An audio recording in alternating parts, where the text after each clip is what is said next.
क्या ईरान का हमला नाकाम हो गया? इजराइल के पास कौन सी टेक्नोलॉजी है? ईरान के पास कौन से मिसाइल हैं? इससे पहले कि आप ये जानें कि आखिर ये जंग किस तरफ जाएगी, दोनों की ताकतों का अंदाजा तो करें। ईरान 9 करोड़ की आबादी और इजराइल क्या 70-80 लाख के करीब है। आखिर ये पूरा खेल क्या है, आपको बड़े गौर से समझना होगा।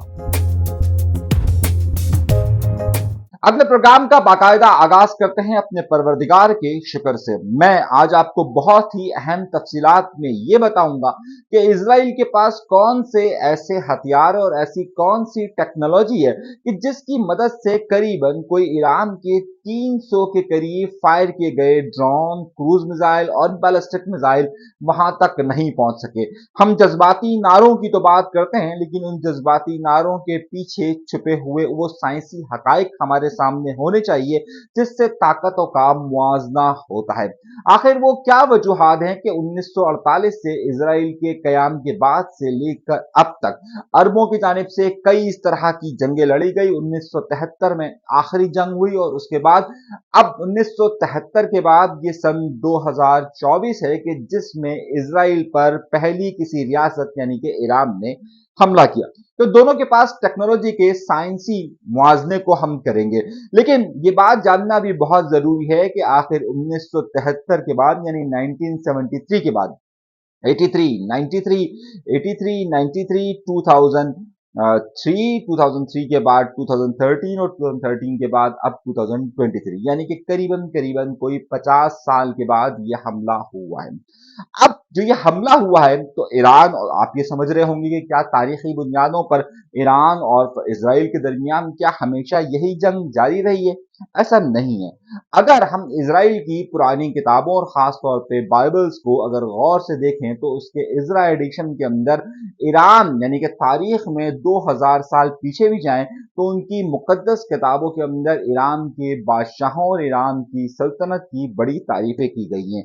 यही वजह है कि आमतौर पर यह कहा जाता है कि एक बहुत ही अहम बादशाह, खासतौर पर जब बाबिलियन ने कि पहला जो इनका सुलेमानी हैकल गिराया था, उस हैकल के गिराने के बाद जब पर्शिया में यानी कि जो इस वक्त ईरान मौजूद है, वहां पर कोरेश आजम की जब हुकूमत कायम हुई तो उनके इजराइल के साथ बहुत अच्छे ताल्लुकात थे और उनकी खुद मुकद्दस किताब इजरा के 6:14 में अगर आप जाकर देखें तो उसमें आपको ये लिखा हुआ है कि किस तरीके से पारस यानी कि ईरान की तारीफ की गई है और उसमें कहा गया है कि किस तरीके से कोरेश आजम ने वहां पर मौजूद इसराइलियों को न सिर्फ फलस्तीन में वापस भेजा बल्कि सुलेमानी हैकल को दूसरी बार कायम करने में भी उसने माली मदद की।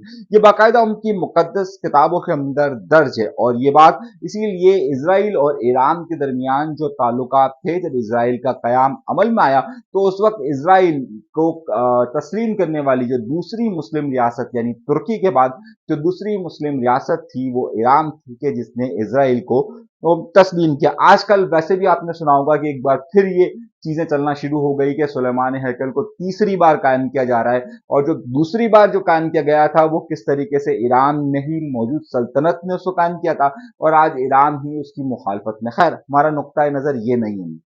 नुक्ता नजर ये देखने की जरूरत है कि इस वक्त जो हालात जंग जारी है या दोनों के दरमियान जो कशीदगी का माहौल जारी है, उस कशीदगी के माहौल में आखिर क्या वजूहात हैं कि इजराइल के पर फेंके गए 300 के करीब ड्रोन, क्रूज और बैलिस्टिक मिसाइल वहां पर इतना बड़ा नुकसान नहीं कर सके।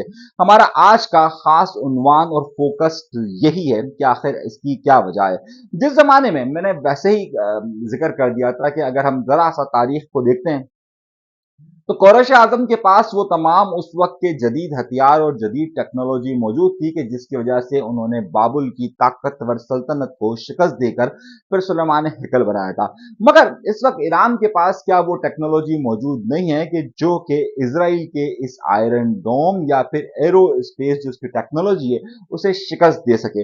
आइए दोनों का मुआवजा पहले करते हैं और उसके बाद हम चीजों को आगे लेकर चलते हैं। ईरान की तरफ से ड्रोन, क्रूज और बैलिस्टिक मिसाइल जो अटैक किए गए, कहा जाता है कि वो 3 जगहों से हमले हुए। पहला ईरान की सरहद के अंदर से, दूसरा इराक के अंदर से और तीसरा शाम के अंदर से, और चौथा हूसी बागियों की तरफ से। अब ये जो दो मकामात हैं या तीन मकामात हैं, इनको जरा समझने की जरूरत है। इससे पहले कि मैं आपको इजराइल की टेक्नोलॉजी बताऊं, हमें समझने की जरूरत है कि ईरान की तरफ से क्या फायर किया गया। ईरान की तरफ से जो चीजें फायर की गई उसमें ड्रोन है। ड्रोन की रफ्तार आमतौर पर इस हद तक तेज नहीं होती क्योंकि वो रॉकेट नहीं होते हैं, जबकि जो दो तरह के रॉकेट फायर किए गए उसमें क्रूज और बैलिस्टिक है। क्रूज एक पुरानी टेक्नोलॉजी है कि जो कि स्ट्रेट फायर करता है, और ईरान और शाम के ईरान और के दरमियान में इराक, इराक के बाद उर्दून, उर्दून के बाद अगर हम देखें तो इसराइल आता है, या शाम के बाद इसराइल आता है।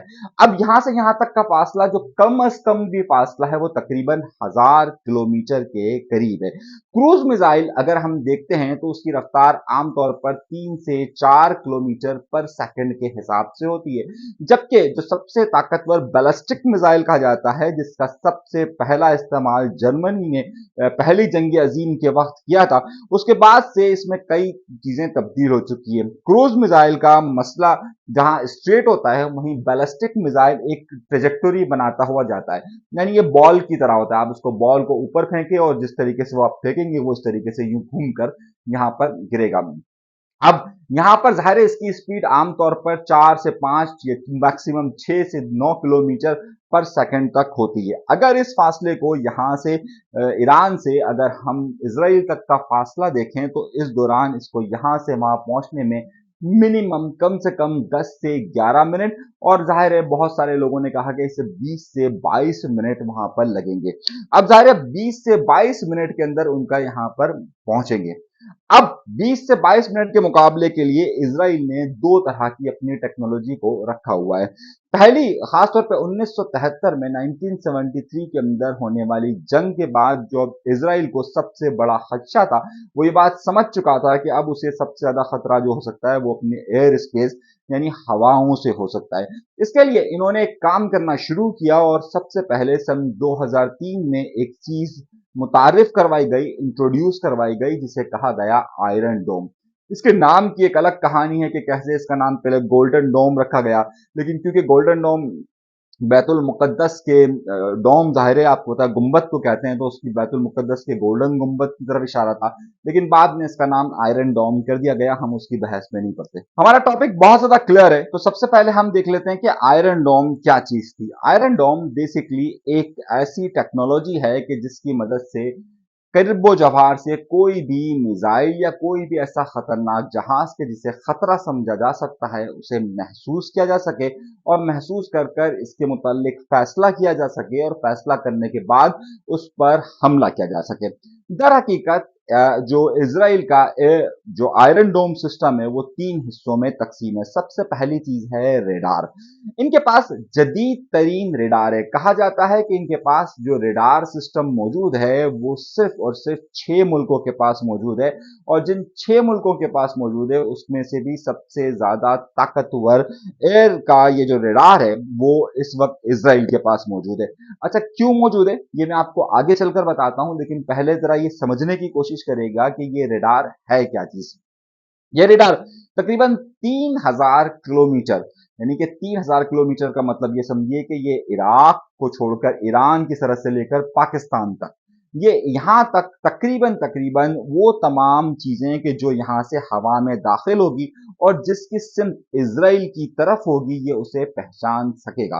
और अगर ये उसकी खतरे की जैसे ही यहां से कोई चीज फायर होगी या कोई ऐसा जंगी जहाज यहां से उड़ेगा तो इसकी फौरी तौर पर यह पहचान कर लेगा, और पहचान करने के बाद इसकी निशानदेही भी कर सकता है। इब्तदाई तौर पर जब एयरडूम को बनाया गया तो ये 4 से 70 किलोमीटर के दरमियान की चीज को पहचान सकता था, यानी कि इसकी हद इन्होंने लबनान और फलस्तीन के लिए रखी हुई थी।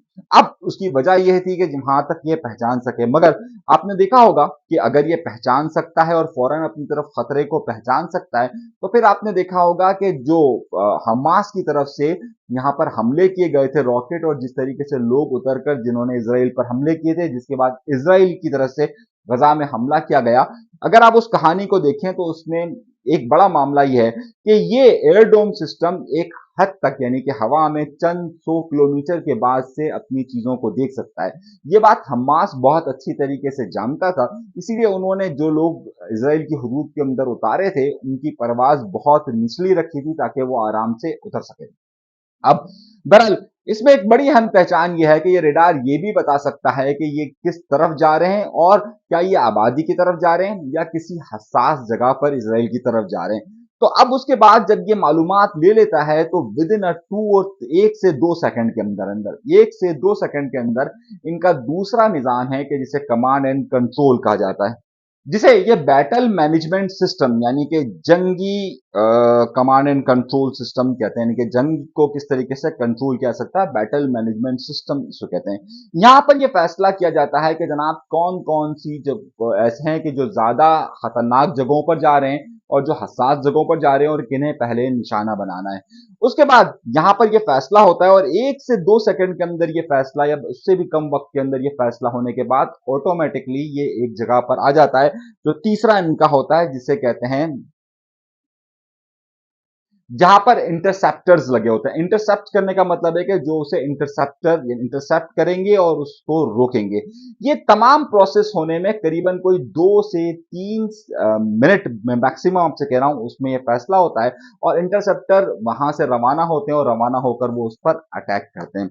अच्छा, अब जब ये एयरडोम सिस्टम हुआ उसके बाद आपने देखा कि हालात जो सन जब शाम ने और लबनान में बहुत सारे मामला शुरू हुए, दाइश का मामला शुरू हुआ, हिजबुल्लाह का मामला शुरू हुआ, तो सन 2009-10 के बाद अब इसराइल ने ये बात को महसूस करना शुरू किया कि अब उसके लिए खतरा सिर्फ फलस्तीन में हमास, पीएलओ या हिजबुल्लाह नहीं है, बल्कि अब उसके लिए खतरा किसी भी वक्त ईरान बन सकता है, किसी भी वक्त उनके लिए खतरा जो है वो सऊदी अरब बन सकता है। तो अब उसके लिए उन्होंने तय किया कि अब इसका रेडियस को बढ़ाया जाए, और सन 2013 में इन्होंने एरोस्पेस के नाम से एक और नया सिस्टम मुतारिफ करवाया।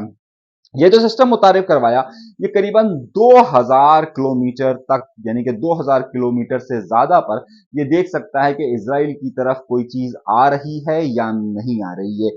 अब मामला ये था कि जब ये हमला हुआ, तो जब हमला हुआ तो ईरान का ख्याल ये था कि अगर वो इब्तदाई तौर पर ड्रोन्स भेजता है और ड्रोन की स्पीड कम होती है और उसके बाद वो क्रूज भेजता है और क्रूज के बाद वो बैलिस्टिक भेजता है, तो ये तीनों एक ही वक्त में इसराइल में पहुंचेंगे और करीबन कोई 300 के करीब जब ये हमले होंगे तो जो इसराइल का ये एयरडोम सिस्टम हो या एरोस्पेस सिस्टम हो, ये मफलूज होकर रह जाएगा। मगर हुआ ये कि इन्होंने यहां पर जदीद टेक्नोलॉजी का इस्तेमाल जहां किया, वहां पर उनके पास ये सेंसर मौजूद थे, ये सेंसर्स मौजूद थे कि जो दर हकीकत लाइट को इलेक्ट्रोमैग्नेटिक में और इलेक्ट्रोमैग्नेटिक को लाइट में कन्वर्ट कर कर फौरी तौर पर बता सकते हैं कि हम किस मिसाइल को कितनी दूर गिरा सकते हैं।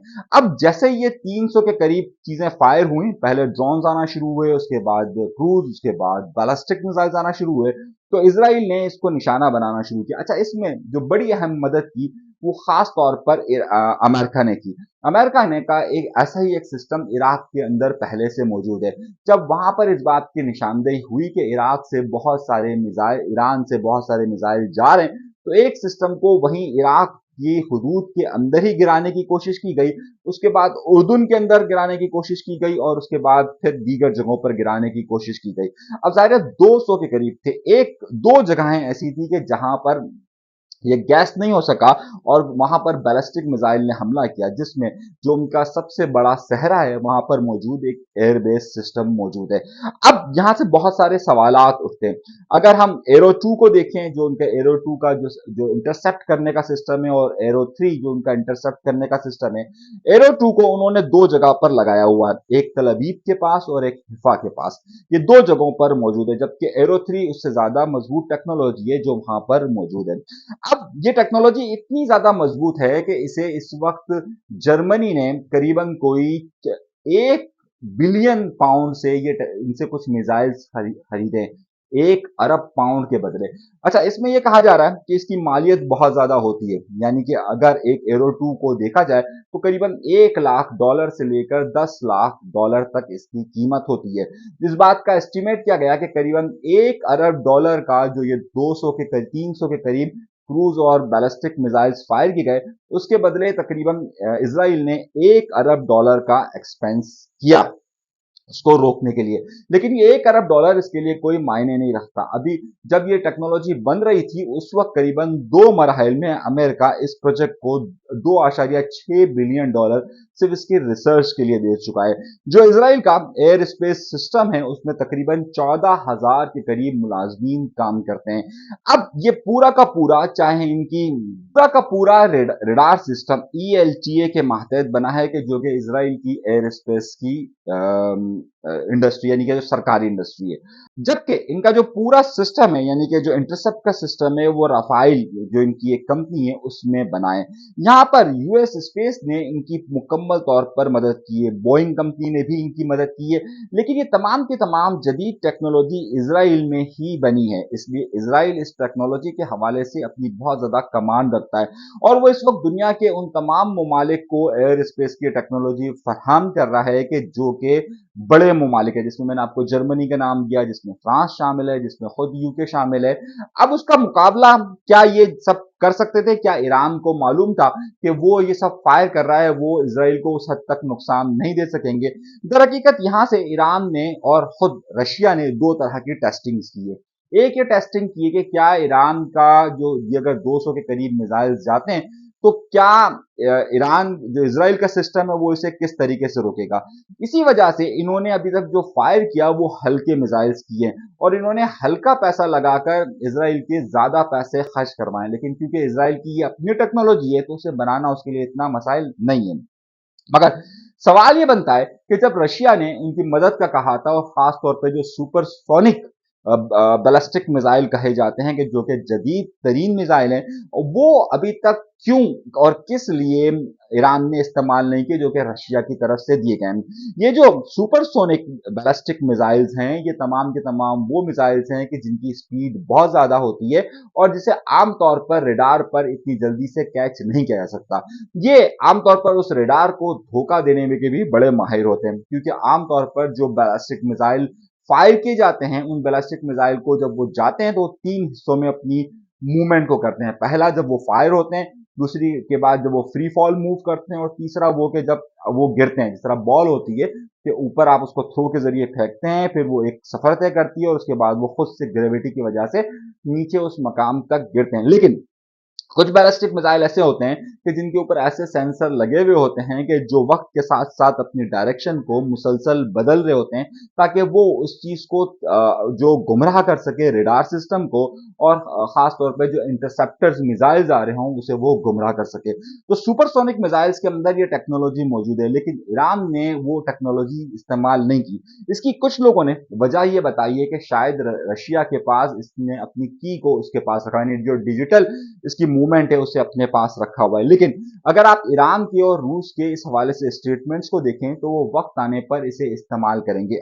अब सूरत हाल क्या ये हो गया टेक्नोलॉजी का फर्क कि जो एयर स्पेस का सिस्टम इस वक्त इसराइल का जो इस वक्त इनके पास मौजूद है, यानी कि जो इसराइल के पास मौजूद है वो सिर्फ 6 ममालिक के पास मौजूद है। अलबत्ता रशिया के पास भी इस तरह का एक सिस्टम मौजूद है जो वो ईरान को दे सकता है। अगर अब जवाबी हमला इसराइल की तरफ से होता है तो दरमियान में फिर उर्दून, फिर इराक और फिर अब ईरान पड़ेगा। लेकिन क्या ईरान का जो सिस्टम जो कि रशिया देने की बात कर रहा है वो इतना मजबूत होगा कि उन तमाम मिसाइल्स को रोक सके। अब सूरत ये कि जहां पर एक तरफ मैंने आपको बताया कि दोनों की आबादियों का फर्क है, वहीं पर दोनों के पास टेक्नोलॉजीज का भी फर्क है। जितनी ताकत के साथ अमेरिकन ने इनकी सपोर्ट की है और जो टेक्नोलॉजीज फराहम करने में और जो टेक्नोलॉजीज बनाने में, देखिए बड़ी अहम बात यह है कि अमेरिका ने इसराइल के साथ टेक्नोलॉजीज को डेवलप किया है, जबकि अमेरिका आमतौर पर दीगर ममालिक को चीजें बेचता है। मिसाल के तौर पर पाकिस्तान की अगर मिसाल लें तो वहां पर उसने F-16 दिए, लेकिन पाकिस्तान को F-16 की टेक्नोलॉजी फराहम नहीं की है। लेकिन इसराइल के अंदर ये जो एयर स्पेस की पूरी टेक्नोलॉजी है वो दोनों ने मिलकर बनाई है, बल्कि इसराइल इसका मालिक है और इसराइल इससे फरोख्त करता है। अब इसी तरीके से ईरान जो है वो सुपरसोनिक बैलिस्टिक मिसाइल्स हैं उसके लिए वो बहुत हद तक मोहताज है रूस का। जंग का पलड़ा यकीनी तौर पर दोनों तरफ है, एक तरफ आबादी बहुत ज्यादा है, दूसरी तरफ इसराइल में आबादी कम है। लेकिन इसके बनिस्बत अगर टेक्नोलॉजी के रिस्पेक्ट से देखा जाए तो इसराइल को शिकस्त देने के लिए उसे ईरान को मुकम्मल तौर पर इस वक्त रूस के साथ चलना पड़ेगा। अगर रूस और चीन टेक्नोलॉजी के हवाले से ईरान की मुकम्मल तौर पर मदद करने में कामयाब होते हैं, तब तो ये मुकाबला बहुत बराबरी का होगा। अलबत्ता अगर ये मुकाबला बराबरी का नहीं होता और रूस अगर इस मामले से पीछे हटता है और अगर इसराइल का हमला होता है, तो इस सूरत हाल में ईरान के पास बहुत ज्यादा नुकसान होगा। लेकिन ये वो जमीनी हकायक हैं जिसे हमें जानना बहुत ज्यादा जरूरी है। हाँ, अलबत्ता अगर हम ये बात कहें कि जनाब नहीं, हम ईरान उसे शिकस्त देने में कामयाब हो सकेगा, तो देखिए ईरान उसी सूरत में शिकस्त देने के लिए कामयाब हो सकता है कि जब इसराइल को का घेरा तंग किया जाए, और इसराइल का घेरा सिर्फ उस सूरत में तंग किया सकता है कि जब ईरान के पास ज्यादा से ज्यादा टेक्नोलॉजी हो। अगर वो टेक्नोलॉजी नहीं है तो ये मुकाबला यकतरफा होगा।